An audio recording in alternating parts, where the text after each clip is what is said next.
RT's Ganesh Chakad reports on what it means for the world's major arms exporters. The U.S. accounts for 30% of global arms sales, Russia 26%, Germany, France, China 7%, 6%, 5% respectively. The figures are provided by the Stockholm International Peace Research Institute. They cover the last 4 years of arms sales. By the way, this global pie is worth around $70 billion. And 4 out of 5 of the world's largest stakeholders in this business happen to be permanent members of the UN Security Council, 2 out of which abstained from the vote, that is Russia and China.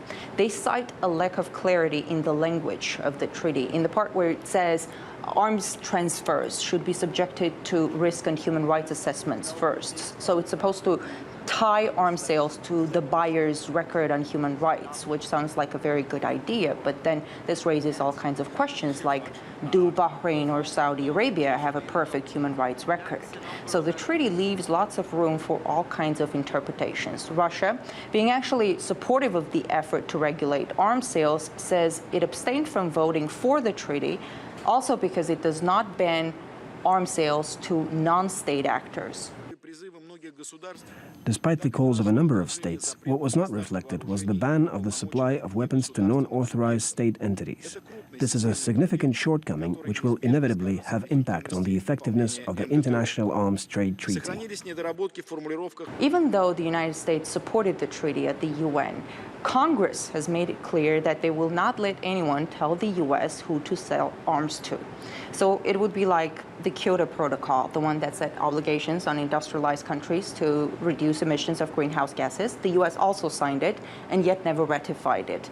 Gun manufacturers like Lockheed Martin or Northrop Grumman have an army of lobbyists on Capitol Hill to make sure their ability to sell weapons and profit is not constrained in any way.